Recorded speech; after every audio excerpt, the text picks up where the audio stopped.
fix it. So now, Mr. Speaker, let me spend some time talking about something that we would have heard a lot about. And it's this thing called patients first. Or as others have referred to it, profits first. Now let me be clear, Mr. Speaker. I do not intend to stand up here and attack doctors, because I am not. Because a vast majority of medical practitioners in this country are good and honorable. They care about their patients. They serve the needy. They take care of persons, and that is it. So my quarrel is not with the doctors. Not at all. My quarrel, Mr. Speaker, is how can it possibly be that we've had an organization that has existed for 3 months and nobody knows who's running it? Every single time there is patients first spokesperson. You know why, Mr. Speaker? It's being run by the insurance companies. And they're not going to show their face because they're trying to protect their profits. And so we're clear, I have friends that work in insurance companies. I know the leaders of the local insurance companies. But the fact is that, as I have said, there has been a 50-year stream of funds under law that went to insurance companies where they kept the good risk and passed the bad risk on to taxpayers, kept the profits on their side and passed the bad risk on to taxpayers. And when we go about making the system fair, when the One Bermuda Alliance appointed fiscal responsibility panel says the government of Bermuda right now is on the right track, and the only people that are opposing this, Mr. Speaker, are the shadowy figures fueled by the insurance company, you have a question. So here's what I'm going to say, Mr. Speaker.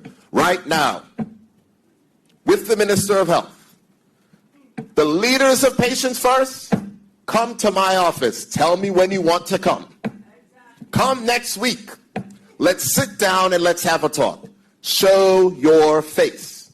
And let's discuss this particular issue. Let's talk about how we can fix healthcare together. Because to say that we are rushing this, where this started in 2011, where there has been consultation, where there's been multiple meetings, when there's been multiple groups, is not true.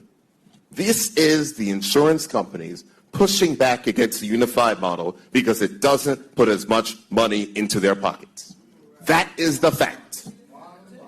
This is not about people not being able to keep their doctor, because you'll be able to keep your doctor. This is not about the fact that you're not going to have choice, because you will still have choice. But guess what? Co-pays will be fixed, and for many persons, they will go down. The quality of your healthcare coverage will not change, and the core benefits will be expanded to include prescriptions and doctor's visits, which are not currently included in the core plan, Mr. Speaker. Understand, we heard this whole thing about the government's going to be in charge. Come on now, Mr. Speaker. Right now, healthcare in this country is run by a collaboration between the public sector and the private sector. And nothing that the government has proposed is going to change that. That's the fact. That's the fact. And the final thing is, when people are signing a petition saying we don't want this plan, the plan hasn't even been finalized yet, Mr. Speaker. And the Minister of Health has laid out a detailed roadmap of the working groups which are going to take place after consultation to put it together. So I'm going to repeat that again, Mr. Speaker. And I sincerely hope that the leaders of Patients First are listening. Come, bring it. Let's have that chat. But let's be honest. Don't go out to the public and say the government's going to tell you that you can't keep your doctor. Don't go out to the public and say the government's going to be in control of your health care. Don't go out, because it's not true.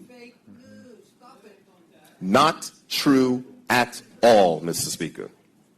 So, I sincerely hope that they will take this. And the Minister of Health told me that they contacted her and said they want to meet at the end of March. No!